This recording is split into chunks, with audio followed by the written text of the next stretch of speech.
Hello everyone, I am Anuj Sharma. Welcome to my channel ethical Sharma ji. तो आज के वीडियो में बात करेंगे बेस्ट बग बाउंटी स्ट्रैटेजी की। मैंने कुछ सब्सक्राइबर्स के साथ डिस्कस करा था एंड उनके लिए मेरी जो सजेशन थी वो हेल्पफुल रही थी।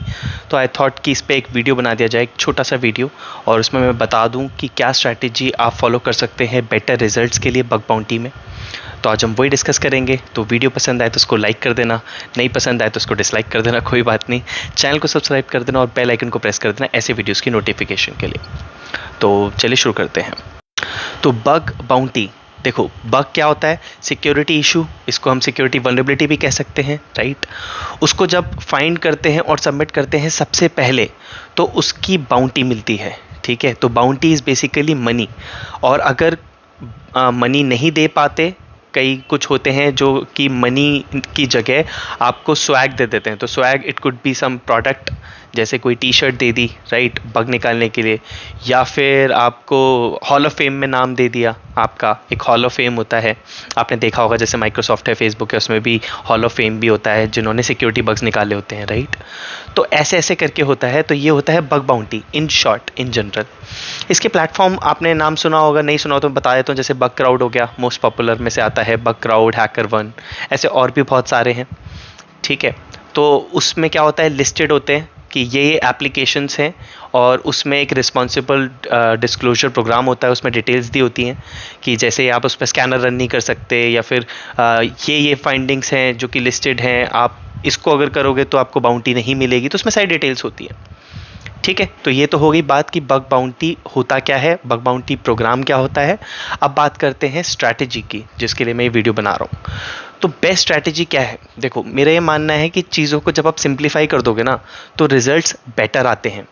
अब क्या होता है कि इसमें आपको बग तो निकालना ही निकालना है, पर आपको सबसे पहले निकालना है, राइट। अगर आप एक ऑलरेडी सबमिटेड बग को दोबारा सबमिट करोगे, दोबारा रिपोर्ट दोगे, उसकी दोबारा डिस्क्लोज करोगे, तो आपको पैसे नहीं मिलेंगे ऑफ कोर्स, क्योंकि वो पहले ही किसी और ने सबमिट करा हुआ है, तो उसको पैसे मिल चुके होंगे, राइट। तो इससे बचने के लिए जो स्ट्रैटेजी होती है वो होती है कि आप सबसे पहले उन एप्लीकेशन को चूज़ करो जिसको ज़्यादा टाइम नहीं हुआ है। सबसे बेस्ट होगा कि आप रोज़ आप एक टाइम बना लो, और अगर आप बग बाउंटी हंटर हो, राइट, और आप ऑफिस वगैरह आप नहीं कर रहे अभी, ठीक है, आप इसी में ही पूरा टाइम देते हो, तो दिन में कम से कम 2-3 बार ही देखो। और जो जो प्रोग्राम्स हैं, सारे जितने भी बग बाउंटी वेबसाइट्स हैं आपकी, राइट, तो आप सब पे जाके आप सारी एप्लीकेशन देखो कौन सी नई है, करेक्ट। उन पे आपके ज़्यादा चांसेस हैं कि जब आप फाइंडिंग सबमिट करोगे या कुछ ढूंढोगे उसमें, तो आपको पैसे मिलने के ज़्यादा चांसेस हैं, क्योंकि आपका जो कंपटीशन है वो अक्रॉस दी वर्ल्ड है क्योंकि बग बाउंटी में कहीं से भी कोई भी बग सबमिट कर सकता है, ठीक है। दूसरी चीज़ ये है कि अक्सर क्या होता है, मैं भी पहले गलती करता था जब मैं बग बाउंटी करता था, आप लोगों को शायद पता नहीं होगा, शुरू में मैंने इस फील्ड में भी जब कदम रखा था तो मैंने एक्सप्लोर करा था। तो शुरू में मैं भी ये गलती करता था कि मैं ना पूरी OWASP की चेकलिस्ट लेके बैठ जाता था कि ये एप्लीकेशन है, लेट्स सपोज एक नई एप्लीकेशन आई, ठीक है, बग क्राउड पे आई, HackerOne पे आई, और मैंने देखा, उसमें उनका पूरा पढ़ा, डिटेल्स पढ़ी कि कौन कौन से बग अलाउड नहीं है, ठीक है, कौन से अलाउड हो सकते हैं, क्या उसकी प्राइस, मतलब क्या अवार्ड है, ठीक है। उसके बाद मैंने पूरी OWASP की चेकलिस्ट उठाई और मैंने इश्यूज़ ढूंढने शुरू कर दिए जो जो अलाउड थे, ठीक है, मतलब एक्सेप्ट दोस्त जो अलाउड नहीं थे, सारी टेस्ट करने शुरू कर दिए। ऐसे आपके रेट ऑफ सक्सेस आपकी बहुत कम रहेगी। तो मैं जो सजेस्ट करूँगा, जिसके लिए मैं वीडियो बना रहा हूँ, कि आप ऐसी 3 वल्नरेबिलिटी या फिर 5, शुरू में आप ऐसी 3 चूज़ करो जिसमें आप बहुत स्ट्रांग हो और वो ज़्यादा पाई जाती हैं, ऐसी वल्नरेबिलिटीज़।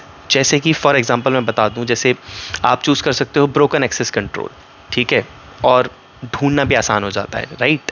या फिर आप चूज़ कर सकते हो cross site scripting, although cross site scripting कम मिलती है, बट फिर भी एक प्रोमिनेंट बग है तो आपको रिवॉर्ड भी अच्छा मिलता है, ठीक है। या फिर आप चूज़ कर सकते हो APIs है अगर उसमें, तो नो रेट लिमिटिंग आप चूज़ कर सकते हो, राइट। हेडर रिलेटेड कर सकते हो, लेकिन उसका रिवॉर्ड ज़्यादा नहीं है। तो आप ऐसी चूज़ करो जिसमें आप बहुत स्ट्रांग हो और क्विक विन हो, राइट, मतलब ईजिली आपके लिए आइडेंटिफाई करना बहुत आसान हो, ठीक है, ईजिली आइडेंटिफाइबल हो। जब आप ऐसी 3 चूज़ करोगे, फिर उसको नई नई जो एप्लीकेशन सबमिट होती हैं उनमें आप ढूंढने की कोशिश करो, आपका रेट ऑफ सक्सेस बहुत बढ़ जाएगा, सिर्फ इतना ही फॉलो करने की वजह से, ठीक है। आप डेली कम से कम 3 टाइम ऐसे एक रोज़ का बना लो, एक रूल बना लो अपने लिए कि रोज़ के इन 3 टाइम पे मैं एप्लीकेशंस देखूंगा, जो नई आई होंगी उसको मैं टेस्ट करने की कोशिश करूँगा। अब क्या होता है कि आप ये भी कह सकते हो कि सर हमें तो ऐसी 3 या फिर ऐसी जो 5 है वल्नरेबिलिटीज़ हमें पता ही नहीं है। तो आप क्या करो, ऐसी टेस्टिंग वेबसाइट्स हैं जैसे demo.testfire.net, आपने मेरे वीडियोस में देखा होगा, मैं यूज़ करता हूँ, या फिर testphp.vulnerableWeb, राइट। ऐसी वेबसाइट्स पे आप टेस्ट करके अपना जो लिस्ट है, लिस्ट ऑफ 3 वल्नरेबिलिटीज़ है, वो आप निकालो और उनको अलग अलग सिनेरियो से टेस्ट करो। या फिर पोर्ट्सविगर की वेब अकेडमी है, ठीक है, जिसमें मैं वीडियोस लाने वाला हूँ, और ठीक है, जैसे XXE वल्नरेबिलिटी की हम बात करेंगे, तो आप उस पर भी प्रैक्टिस कर सकते हो। उनमें से चूज़ करो और फिर लग जाओ, ठीक है। तो मुझे ज़रूर बताना कमेंट में कि आपके साथ कभी ऐसा हुआ है कि आपने बग आपने सबमिट करा और वो ऑलरेडी रिपोर्टेड हो, क्योंकि आई एम श्योर ऐसा बहुत होता है, ठीक है। और ये स्ट्रैटेजी जब आप अपनाओगे तो आपको कैसे रिजल्ट्स आ रहे हैं, तो वो भी ज़रूर मुझे कमेंट में बताना, मैसेज करके बताना, ठीक है। और 7000 हमने सब्सक्राइबर कंप्लीट कर लिए, उसके लिए बहुत बहुत बहुत थैंक यू।